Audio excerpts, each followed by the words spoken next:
Hello BookTube, it's Becky from Becky Writes. This is Becky Reads, and this is a look at the books I own multiple copies of. Now I shamelessly stole this idea from Drinking with My Shelf. I will link that video that she did down below so you can check out what I stole from. But this is a video that I want to share some of the books that I love so much I needed to own more than one copy of. Most of these books are books that I have an audiobook version and a physical book version. Sometimes I listened to the audiobook and loved it so much I had to own a copy on my shelves. Sometimes they are books that I owned a physical copy of but didn't get around to reading with my eyeballs, so I read them with my ears, you might say. So the first one is one of my favorite series, and that is the Old Kingdom series, the original sort of trilogy of Sabriel, Lireal, and Abhorsen. I have these. These are the pocket editions with the original covers from when they were first released. And then someone told me that Tim Curry reads the audiobooks for the 3 original books in the series, and I was like, I have to own the audiobooks and the original paperback editions. And so I have these 3, and I love these covers. They've come out with 2 sets of new covers that are okay, but I just love the detailing of the artwork in these covers. Isn't that just, I mean, look at that detailing. I love these. So I have these on my shelves. I have the 3 audiobooks that Tim Curry narrates in my Audible account. I love them.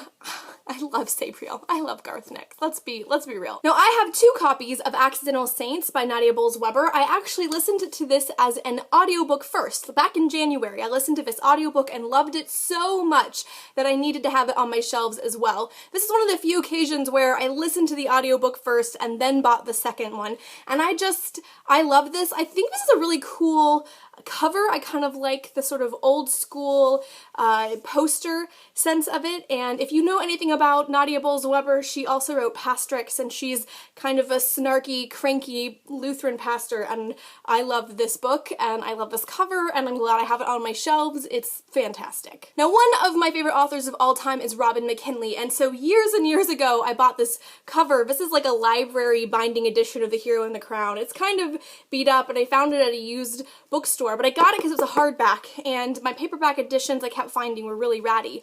Then, a couple of months ago, Book Outlet ran a sale in which a paperback version of this was on sale. So I now have this nicer, more beautiful, fabulous Hero and the Crown edition that's lovely and doesn't look like it's from 1970. And then there's this cover edition. I probably will donate this so that others can enjoy it, but for right now I have 2 editions of Hero and the Crown because I love McKinley. If you haven't read this, you guys, you have to read this. This is so good, so good. At the spur of a moment, I got a discounted audiobook on Audible, and that was Anne and the French Kiss. I enjoyed it so much that when Book Outlet was running a special on Anne and the French Kiss, Lola and the Boy Next Door, and Isla and the Happily Ever After, I bought the whole trilogy. So I have an audiobook version of this one, and I have physical of all 3 of them. This is a really cute story. I actually prefer this cover to the original cover, which has them sitting on a bench, like 2 people sitting on a bench. I don't really like people on the covers of my books unless they're sort of stylized. I think this is a really beautiful cover, especially if you look at, like, this is Lola and the Boy Next Door. Do you see? I love the Golden Gate Bridge in that, and I love that it's sort of an orange color. It very much fits the character of Lola. And then here's Isla, the last one, Isla and the Happily Ever After. I think this one's the prettiest, but I prefer these covers to the original covers. I think they're fantastic. I also have a bad habit of, if I'm in a book series and I have a lot to get done and I'm racing through the book series and I want to be able to read a book but I have a lot of things to do, like laundry, cooking, cleaning, things like that, I will buy the audiobook to listen to it even if I already own a copy of the book. And I did that with A Clockwork Princess, the last one in the Infernal Devices trilogy. This feels like a million years ago. I think I read it last December, and I loved this trilogy. I think it's the best stuff that Cassandra Clare has written, personally. I think this is by far the best. And I wanted to read this so badly that I actually had already purchased this hardcover edition, but then I went and I bought the audiobook so I could listen to it while I did laundry, I walked to work, when I was filing paperwork, like every time I was doing something where I could listen to one. So I have an audiobook edition and I have this hardback edition that is marred by this terrible sticker, but it won't come off without ruining the cover. So yes, I have 2 editions editions of this one. And finally, I did the same thing with the Lunar Chronicles, and I had purchased all of the books. I'd ordered them from different places, and I discovered that I really had a lot of things to do, but I wanted to get through winter, and winter is no slouch. This is like an 800-page book.